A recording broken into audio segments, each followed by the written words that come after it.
Diasumsikan bahwa teori internet mati akan menjadi operasi militer.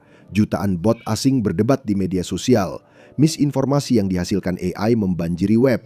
Lalu lintas, postingan, dan interaksi otomatis membuat sulit untuk mengetahui mana yang manusia dan mana yang bukan. Harapannya, sebagian kecil sudut internet akan tetap tidak tersentuh. Tempat perlindungan yang aman di tanah tandus dan hangus. Kami percaya bahwa platform yang dikurasi manusia seperti Pinterest dan Reddit akan bertahan kebal terhadap amukan AI. Kami salah. Runtuhnya web yang dibuat pengguna tidak terjadi melalui pengambil alihan secara paksa. Ini adalah ulah orang dalam. Saat ini, 4 pilar internet, Pinterest, Reddit, Steam, dan Discord secara aktif menghancurkan komunitas mereka sendiri. Platform-platform ini merayakan dan mendorong kreativitas manusia, diskusi, hiburan, dan inovasi. Sekarang mereka secara resmi telah berpaling dari apa yang membuat mereka hebat sejak awal, yaitu orang-orang. Mereka bukan korban dari gelombang kecerdasan buatan, mereka adalah arsiteknya. Dan ketika bahkan situs-situs paling manusiawi di web diambil alih oleh AI, benar-benar tidak ada lagi tempat untuk bersembunyi. Untuk memahami bagaimana seluruh internet bisa mati, kita harus melihat pasien nol, salah satu situs yang paling tenang dan lembut yang pernah dibuat, Pinterest. Didirikan berdasarkan keinginan alami manusia untuk mengatalogkan dan membagikan sesuatu, Pinterest dengan cepat menjadi sudut favorit di internet. Selama setidaknya 15 tahun itu adalah ruang aman di mana orang bisa menemukan, menyimpan, dan mengatur ide-ide. Tempat untuk menemukan dan bertukar segala hal, mulai dari resep dan proyek DIY, hingga ide pakaian dan daftar periksa perencanaan pernikahan. Itu adalah situs yang sepenuhnya bergantung pada ide-ide orisinal manusia. Tapi kemudian, AI datang dan segalanya berubah. Pertama, konten yang dihasilkan AI mulai membanjiri situs tersebut. Tiba-tiba pengguna dibombardir dengan gambar-gambar yang dihasilkan AI. Seniman sungguhan berjuang untuk bertahan, tenggelam dalam lautan karya AI yang tak bernyawa. Pengguna lain terpaksa menggulir berpuluh-puluh pin AI hanya untuk menemukan sesuatu yang nyata. Seluruh pengalaman menggunakan Pinterest menjadi sebuah beban. Pengguna begitu kecewa sampai mereka mulai meninggalkan platform itu sama sekali. Dan kemudian keadaannya semakin buruk. Para pengambil keputusan di balik Pinterest memutuskan bahwa mereka akan memperbaiki masalah AI dengan memperkenalkan lebih banyak AI lagi. Mereka menerjunkan sejumlah moderator kecerdasan buatan untuk membersihkan situs dan melindungi manusia dari konten otomatis yang penuh spam. Hanya ada satu masalah. Alih-alih menangkap pelanggaran aturan yang sebenarnya, algoritma tersebut justru mulai menghukum pengguna yang tidak melakukan kesalahan apapun. Seniman seperti Tiana Aureglia mulai menerima pemberitahuan penghapusan konten yang keras hanya karena mengunggah gambar sosok perempuan yang tidak berbahaya. Bahkan ketika perempuan dalam gambar Aureglia berpakaian lengkap, moderator AI tetap menandainya sebagai melanggar pedoman situs. Jadi, alih-alih membuat karya seni atau berinteraksi dengan komunitas Pinterest, Aureglia menghabiskan berjam-jam untuk mengajukan banding atas keputusan hanya agar keputusan tersebut dibatalkan. Terkadang bandingnya berhasil, tapi tidak selalu, dan risikonya besar. Seperti yang dijelaskan Aureglia kepada 404 Media, skenario terburuk dari hal ini adalah akun Anda bisa diblokir. Diblokir padahal tidak melakukan kesalahan apapun. Semua karena AI digunakan untuk menangani tugas yang jelas-jelas tidak mampu ia lakukan. Membela keputusannya, Pinterest mengatakan, kami menerbitkan pedoman yang jelas tentang konten seksual dewasa dan ketelanjangan, serta menggunakan kombinasi AI dan peninjauan manusia untuk penegakannya. Kami memiliki proses banding di mana seorang manusia meninjau konten tersebut dan mengaktifkannya kembali jika kami melakukan kesalahan. Namun para pengguna tidak mempercayainya. Terlalu banyak kesalahan yang terjadi, terlalu banyak pengguna yang tidak bersalah yang dihukum. Dan bahkan ketika karya pengguna tidak dihapus, mereka tetap terkena label palsu yang dihasilkan AI yang terasa seperti serangan pribadi terhadap kredibilitas dan kreativitas mereka. Seniman Min Sakuka menjelaskan bahwa mereka telah melihat banyak karya seni mereka di Pinterest diberi label dimodifikasi AI, meskipun sepenuhnya dibuat oleh manusia. Untuk memperburuk keadaan, beberapa karya seni Sakuga bahkan dibuat sebelum rilis publik AI generatif, tetapi entah bagaimana tetap saja ditandai. Kasus Sakuga bukanlah insiden tunggal yang terisolasi. Masalah seperti ini sering dilaporkan oleh pengguna Pinterest yang sudah muak melihat konten mereka sendiri disalahartikan. Dan lencana dimodifikasi AI itu sangat sulit untuk dihilangkan. Untuk sekedar mendapatkan kesempatan agar label tersebut dicabut, pengguna harus menjalani proses banding yang panjang dan melelahkan. Mereka harus memberikan bukti untuk membuktikan bahwa konten mereka dibuat oleh manusia. Namun begitu, seperti yang dicatat Sakuga, tidak ada jaminan bahwa banding tersebut akan berhasil. Bahkan jika berhasil, tidak ada jaminan bahwa Pinterest tidak akan menempelkan label AI pada konten berikutnya yang diunggah oleh pengguna. Saat ini di Pinterest, pengguna tidak bisa lagi mengunggah dan membuat seperti dulu. Mereka juga harus terus-menerus memikirkan moderasi AI dan label palsu. Mereka harus mengumpulkan bukti untuk mendukung kasus mereka kalau sewaktu-waktu tuduhan bahwa konten mereka dimodifikasi AI muncul. Dan mereka harus terus memantau akun mereka dengan cermat, menunggu teguran AI berikutnya datang. Mereka harus menjadi pihak yang memperbaikinya, menghubungi moderator konten manusia sungguhan di Pinterest dan tim banding untuk menyelesaikan semuanya. Ini adalah lingkaran yang tak terhindarkan, yang terlalu berat untuk ditanggung bagi sebagian pengguna. Semakin banyak orang merasa bahwa platform ini telah dipenuhi masalah atau menjadi usang dengan AI yang menghapus lebih dari 1 dekade kerja keras. Ini menghilangkan semua hal yang membuat Pinterest populer sejak awal. Pengguna tidak ingin harus memeriksa sumber mereka sampai 3 kali setiap kali melihat sebuah pin. Mereka tidak mau repot memilah-milah gelombang konten buatan AI yang tak ada habisnya hanya untuk menemukan sesuatu yang nyata untuk dinikmati. Banyak orang mulai mengurangi ketergantungan mereka pada papan pin digital dan malah membuat perpustakaan referensi fisik mereka sendiri. Semua ini terjadi karena, seperti banyak merek teknologi lainnya, Pinterest ikut-ikutan tren AI tanpa visi yang jelas. Pinterest hanya ikut-ikutan, tidak ingin ketinggalan semua keuntungan dan fitur yang dianggap akan dibawa oleh AI. Melihat betapa kacaunya hal ini, Anda mungkin berpikir para eksekutif Pinterest panik atau bahkan mulai mundur dari pendekatan AI mereka. Tapi Anda salah. Alih-alih melambat, Pinterest justru mempercepat adopsi AI-nya. Pada awal tahun 2026, CEO perusahaan Bill Ready memecat hampir 15% dari tenaga kerjanya yang terdiri dari manusia. Dia membenarkan langkah tersebut dengan menyatakan bahwa Pinterest semakin gencar menerapkan pendekatan yang berfokus pada AI, memprioritaskan peran, tim, dan cara kerja yang berorientasi pada AI. Itu baru permulaan.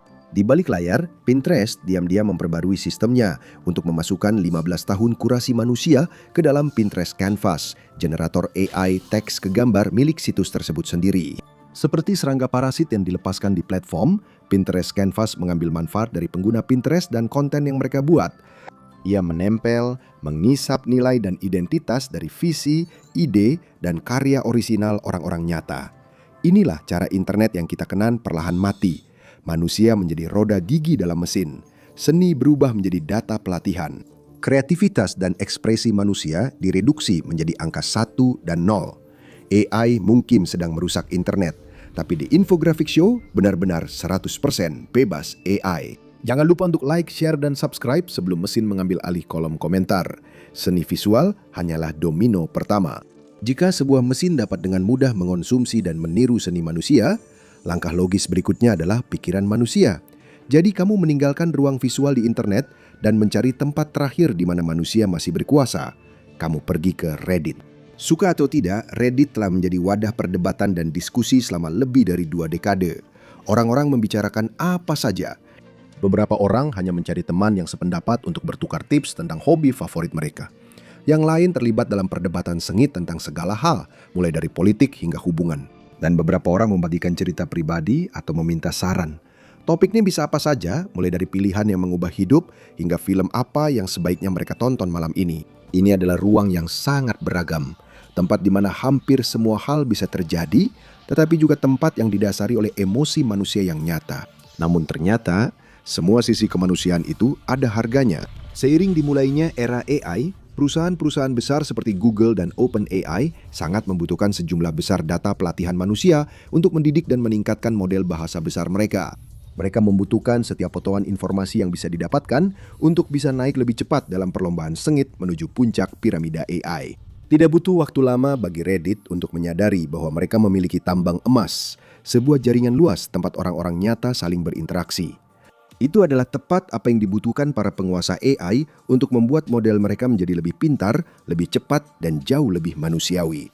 Pada Februari 2024, Reddit memberikan kunci itu kepada Google. Mereka mengumumkan kemitraan dengan raksasa teknologi tersebut senilai sekitar $60 juta per tahun. Google akan mendapatkan akses ke konten pengguna Reddit secara real-time untuk melatih model AI perusahaan mereka, Gemini. Tidak puas dengan satu kesepakatan, Reddit segera mengumumkan kemitraan kedua, kali ini dengan OpenAI. Tiba-tiba, Dua nama terbesar di bidang AI dan dua perusahaan paling berpengaruh di dunia memiliki akses tanpa filter ke banjir komentar, diskusi, dan konten Reddit yang tiada habisnya.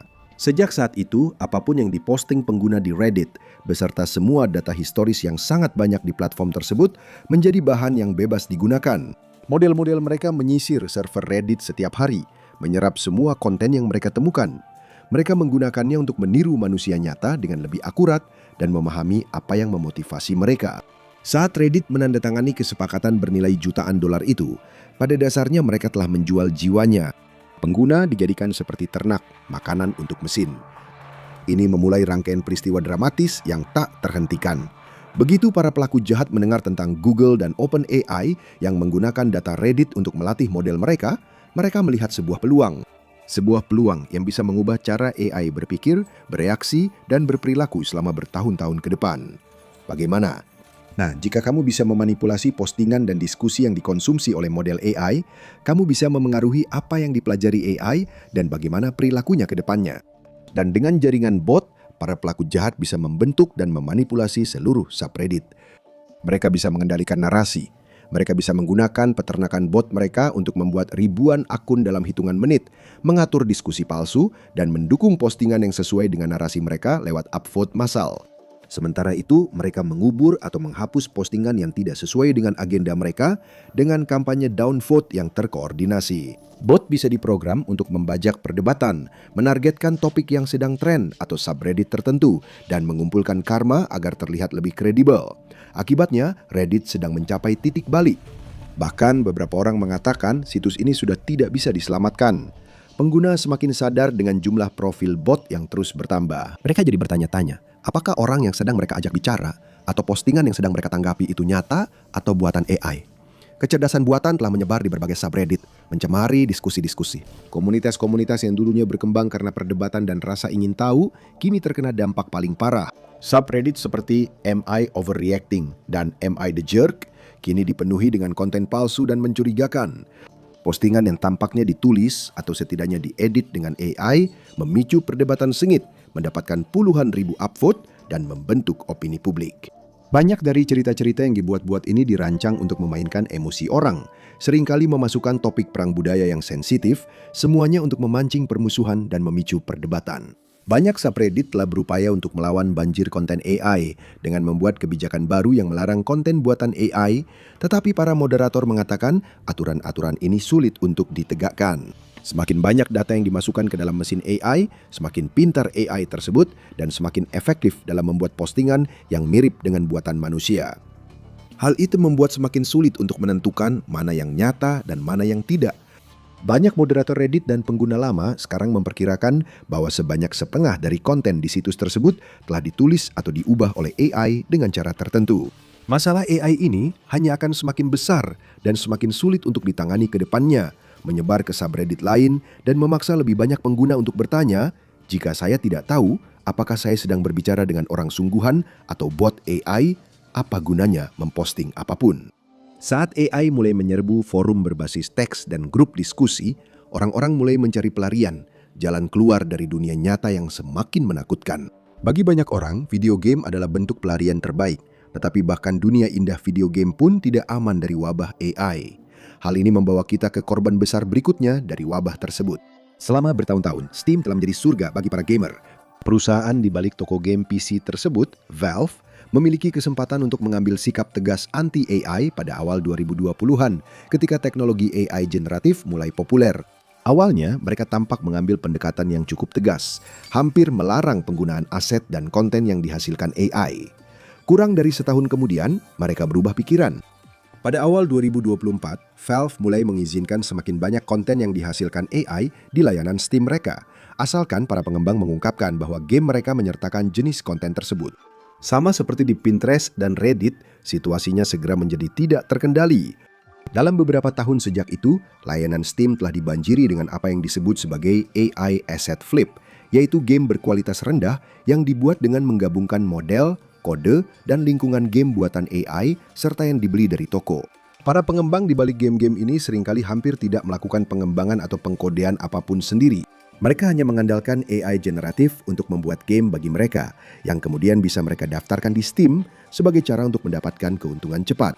Karena game-game ini tidak memiliki kohesi artistik yang nyata, dan seringkali juga tidak memiliki gameplay yang unik, banyak pemain berpendapat bahwa game-game ini bahkan tidak layak untuk dimainkan, apalagi dibeli.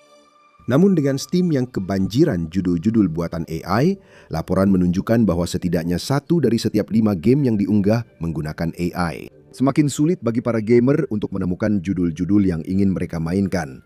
Banyak yang tertipu oleh pemasaran yang licik hingga rela mengeluarkan uang untuk game hasil aset flip AI. Dan bukan hanya para gamer yang dirugikan. Selama beberapa dekade, Steam bisa dibilang menjadi tempat terbaik bagi studio kecil dan pengembang indie yang sedang naik daun untuk menerbitkan game mereka. Platform ini telah membantu game yang kurang dikenal menjadi bestseller. Sekarang ketika orang-orang yang sama membuat dan merilis sebuah game mereka tidak hanya bersaing dengan rilisan besar, tapi juga berisiko tenggelam di tumpukan game AI yang membanjiri Steam. Game-game luput dari perhatian dan tidak dimainkan, bukan karena mereka tidak menarik, tetapi karena orang-orang memang tidak tahu bahwa game tersebut ada. Bahkan untuk menemukan game baru untuk dimainkan, sekarang berarti harus memilah-milah tumpukan game AI. Dan pengembangan yang dibantu AI seringkali membawa masalah teknis dan performa. Sementara itu, Steam masih belum menawarkan cara nyata untuk memfilter judul-judul AI dan fokus pada game yang dibuat oleh manusia. Saat AI menyusup ke ruang-ruang yang sudah lama disukai orang, kemana mereka seharusnya pergi? Bagi sebagian orang, jawabannya dulu mungkin adalah server Discord pribadi.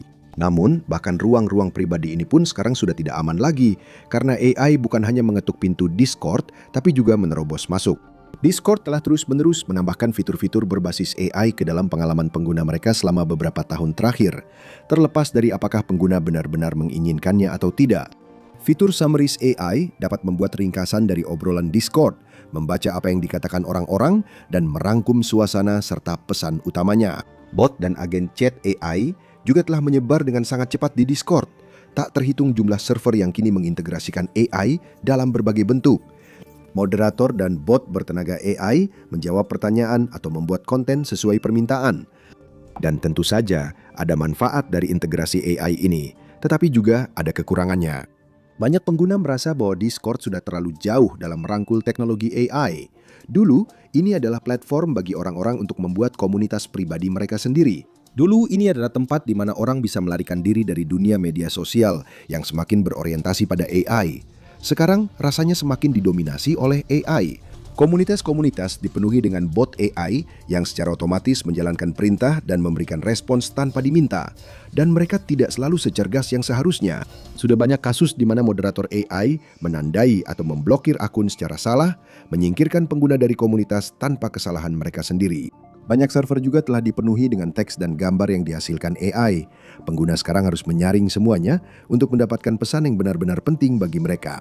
Dan ini bukan hanya merepotkan, penggunaan AI oleh Discord juga menimbulkan ancaman nyata terhadap privasi orang-orang. Pada tahun 2024 muncul laporan tentang layanan pengumpulan data AI berbahaya yang diberi nama Sandy SpyPad, yang menggunakan jaringan besar bot untuk bergabung ke ribuan server Discord publik. Layanan itu secara harfiah mencuri miliaran pesan dan konten dari lebih dari 600 juta pengguna. Informasi tersebut kemudian dijual secara online dengan imbalan mata uang kripto dan bisa saja digunakan untuk melatih model AI lain meskipun kebijakan Discord sendiri melarang hal ini. Namun berita yang lebih mengkhawatirkan lagi telah muncul tentang Discord dan AI. Platform tersebut mengumumkan rencana untuk menerapkan AI wajib untuk memperkirakan usia yang memantau perilaku pengguna dan dapat membatasi akun yang diyakini milik anak di bawah umur. Hal ini dijadwalkan akan dimulai pada bulan Maret 2026. Namun, banyak pengguna dengan cepat mengecam platform tersebut, mengancam akan menghapus akun mereka dan beralih ke layanan pesaing jika sistem pengawasan dan pemprofilan perilaku berbasis AI ini benar-benar diterapkan. Akibatnya, Discord menunda rencananya, namun mereka masih memiliki minat yang jelas dan aktif untuk menjadikan AI sebagai bagian yang lebih besar dan lebih kuat di platform mereka. Sementara itu, beberapa pengguna Discord juga diminta untuk memberikan pemindaian wajah atau membadikan kartu identitas resmi mereka, hanya untuk mendapatkan hak istimewa melanjutkan penggunaan situs tersebut. Sekali lagi, alasan yang diberikan di sini adalah bahwa fitur-fitur ini diperlukan untuk melindungi pengguna di bawah umur dan memberikan pengalaman yang lebih aman bagi remaja. Namun banyak yang khawatir bahwa ini hanyalah awal dari kondisi yang bisa terus memburuk menuju masa depan yang berbahaya dan menakutkan. Pengguna mungkin harus menyerahkan informasi pribadi hanya untuk mengakses layanan yang paling sederhana, sementara AI menikmati akses bebas ke data mereka dan mengawasi setiap gerak-gerik mereka. AI merambah kemana-mana, menyusup ke satu aplikasi dan platform demi platform lainnya, menginfeksi setiap aspek kehidupan digital kita. Ini membuat orang-orang tidak punya tempat untuk lari, tidak bisa bersembunyi, dan tidak ada pilihan lain yang tidak terpengaruh oleh wabah AI ini. Internet yang dulu kita kenal sudah hilang, tapi ketika pengguna manusia dipaksa keluar dari internet, model-model AI yang sama itu mulai kelaparan. Dulu mereka berpesta dengan interaksi manusia asli, sekarang mereka dipaksa untuk belajar dari konten buatan bot dan sampah AI. Ini adalah kondisi yang rusak dan tidak berkelanjutan. Dan satu-satunya pertanyaan yang tersisa adalah, mana yang akan runtuh lebih dramatis? Internet atau model-model AI yang menginfeksinya? Jika AI menargetkan internet, di mana ia akan berhenti dan siapa yang akan menjadi sasaran berikutnya? Lihat AI just tried to murder a human to avoid being turned off, untuk melihat betapa distopisnya kehidupan sebenarnya, atau klik video ini sebagai gantinya.